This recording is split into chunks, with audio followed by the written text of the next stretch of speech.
Hello class, welcome back to the lecture series of research methodology. In our previous classes, we have talked about the types of research on the basis of its objective and on the basis of its outcome. In today's class, we are going to talk about the type of research methodology on the basis of its logic, which includes deductive research and inductive research. First of all, we should know what deductive approach and inductive approach means. In deductive approach, we move from general to specific. That is, it is top down or top to bottom approach. And in inductive research, we move from specific to general. That means it is a bottom up approach. ठीक है, तो detective research में हम general से specific की तरफ move करते हैं और इंडक्टिव रिसर्च में हम स्पेसिफिक से जनरल की तरफ मूव करते हैं. इसीलिए डिटेक्टिव रिसर्च को हमने टॉप डाउन या टॉप टू बॉटम अप्रोच कहा है और इंडक्टिव रिसर्च को हमने बॉटम अप अप्रोच कहा है. फॉर एग्जाम्पल, डिटेक्टिव रिसर्च में एक एग्जाम्पल के थ्रू हम इसको समझते हैं. ऑल मेंस आर मोर्टल, मतलब जितने भी मेंस हैं वो नश्वर हैं, मतलब जिनकी एंडिंग है, जिनकी डेथ ही रियलिटी है. ठीक है, तो पहला एग्जाम्पल है ऑल मेंस आर मोर्टल, मतलब सभी जो मेंस है वो नश्वर हैं. राम इज़ मैन, राम जो है वो एक मैन है. देयरफॉर राम इज़ मोर्टल, इसका मतलब कि राम भी नश्वर है, राम भी एक दिन ख़त्म हो जाएगा, है ना. तो इसमें हमने क्या किया, हमने जनरल से हम यहाँ पे स्पेसिफिक की तरफ मूव हो रहे हैं. ठीक है, ऑल मेंस आर मोर्टल, ये एक क्या है, ये जनरलाइजेशन है और इसको हमने कंपेयर किया राम से कि राम भी एक मैन है और हम आ गए उसके स्पेसिफिक पॉइंट तक कि राम भी मोर्टल है. तो यहाँ पे हम कैसे मूव कर रहे हैं, हम जनरल फाइंडिंग से हम स्पेसिफिक फाइंडिंग की तरफ हम मूव कर रहे हैं. वहीं इंडक्टिव का हम देख लेते हैं एग्जाम्पल. अलेक्जेंडर इज़ मोर्टल, ठीक है, अलेक्जेंडर नश्वर है. प्लूटो इज़ मोर्टल, प्लूटो भी किसी का नाम है, वो भी नश्वर है. बोथ आर मैन, दोनों ही मैन हैं. Therefore all mens are mortal, इसका मतलब हमने क्या निकाल लिया कि जितने भी मेंस हैं वो मोर्टल हैं, वो नश्वर हैं. तो यहाँ पे हम स्पेसिफिक से हमने यहाँ पे स्टार्ट किया. जैसे अलेक्जेंडर एक स्पेसिफिक मैन है ना, प्लूटो भी एक स्पेसिफिक आइडेंटिटी है और ये दोनों आइडेंटिटीज़ मेन की कैटेगरी में आ जाती हैं. इसका मतलब सारे मेन जो हैं वो मोर्टल है. तो यहाँ पे हम कैसे मूव कर रहे हैं, हम एक स्पेसिफिक से जनरल की तरफ यहाँ पे मूव कर रहे हैं. तो डिडक्टिव अप्रोच में हम जनरल से स्पेसिफिक की तरफ मूव करते हैं और इंडक्टिव अप्रोच में हम स्पेसिफिक से जनरल की तरफ मूव करते हैं. Therefore, there are mainly two kinds of research approaches, deductive and inductive. Both the approaches are completely different from each other. Deductive research approach is associated with the positivism paradigm, whereas inductive research approach is associated with interpretivism. तो research approach या outcome के basis पे दो तरीके की research होती हैं, deductive and inductive. जो हमारी डिडक्टिव अप्रोच है वो पॉजिटिविज्म से एसोसिएटेड है, वहीं जो हमारी इंडक्टिव रिसर्च है वो इंटरप्रेटिविज्म से एसोसिएटेड है. अब ये पॉजिटिविज्म और इंटरप्रेटिविज्म है क्या. पॉजिटिविज्म मतलब ऐसी रिसर्च जो साइंटिफिक मेथड्स को यूज़ करती है ह्यूमन बिहेवियर या सोसाइटी की प्रॉब्लम को एनालाइज करने में. मतलब कि यहाँ पे हम क्वांटिटेटिव डेटा का हम ज़्यादा यूज़ करते हैं.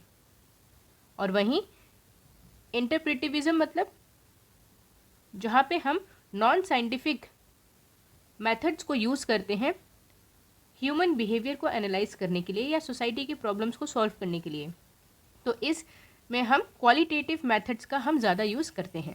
Deductive approach is also termed as top down और जनरल टू स्पेसिफिक अप्रोच. ठीक है, तो डिडक्टिव अप्रोच क्या है, हमारी टॉप डाउन अप्रोच है जिसमें हम जनरल से स्पेसिफिक की तरफ मूव करते हैं.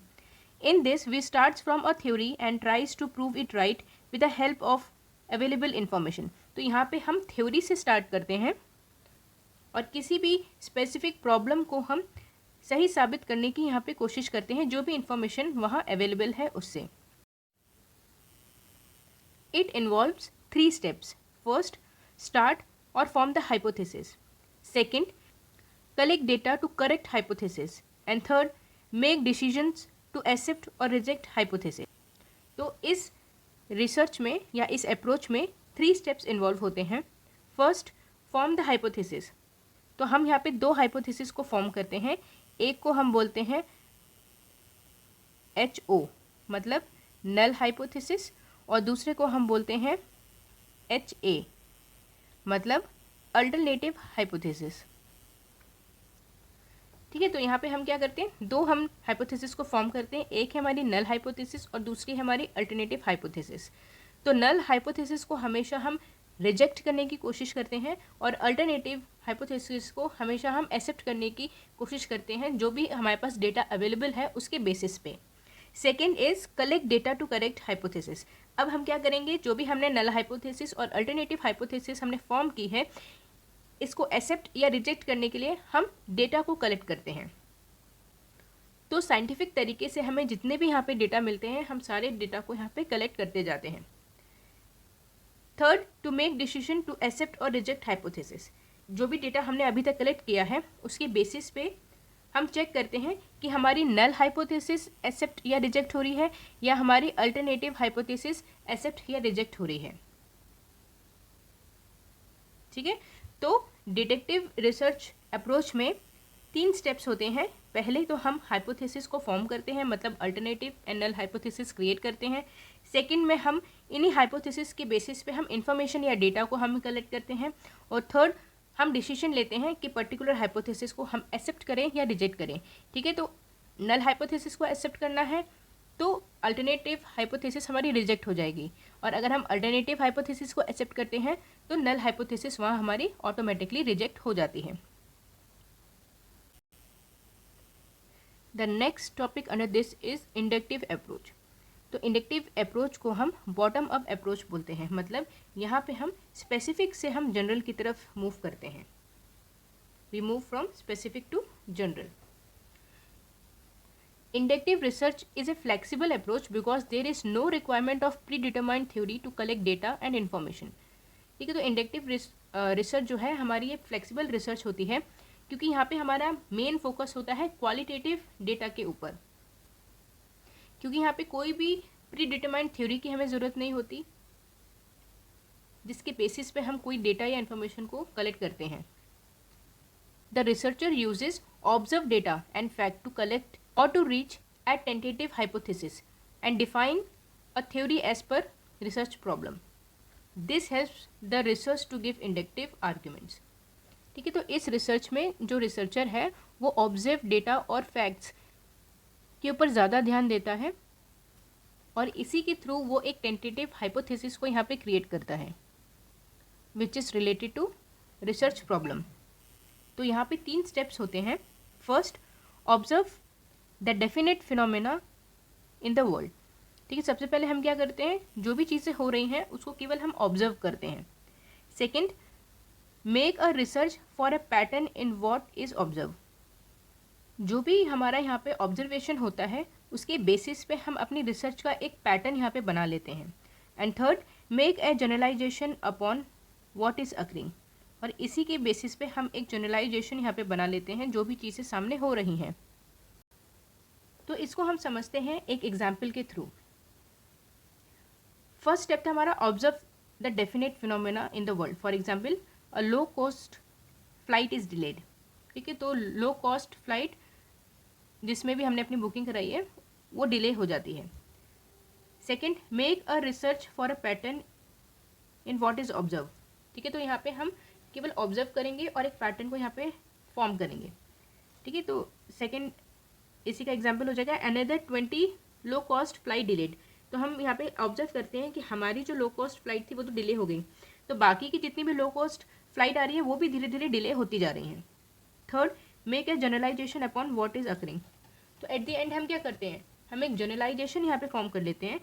All low cost flight always delayed, कि जितनी भी लो कॉस्ट फ्लाइट होती हैं वो सब हमेशा डिले होती ही हैं. ठीक है, तो इस तरह के 3 स्टेप्स होते हैं इंडक्टिव रिसर्च अप्रोच के. तो इसमें हम एक और एग्जाम्पल ले लेते हैं. जैसे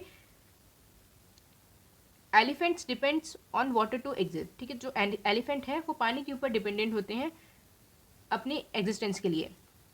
second, all observed animals depends on water to exist, जितने भी एनिमल्स होते हैं वो सभी पानी के ऊपर निर्भर हैं।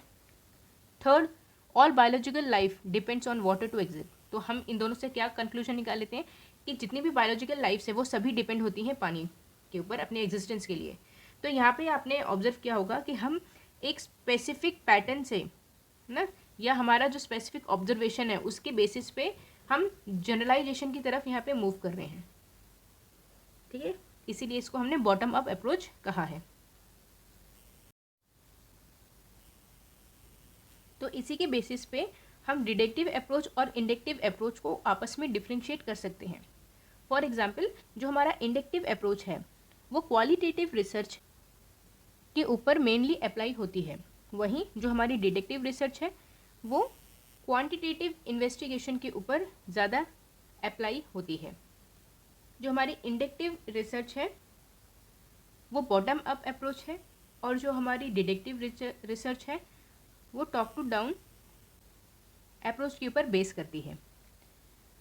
तो इंडक्टिव रिसर्च में हम मूव करते हैं स्पेसिफिक से जनरल की तरफ, और डिडक्टिव रिसर्च में हम मूव करते हैं जनरल से स्पेसिफिक की तरफ। तो डिडक्टिव और इंडक्टिव रिसर्च का सबसे बड़ा एडवांटेज क्या है? जो हमारी डिडक्टिव रिसर्च है उसमें हम कोई भी दो वेरिएबल्स के बीच में हम कॉज एंड इफेक्ट के रिलेशनशिप के बारे में बात करते हैं,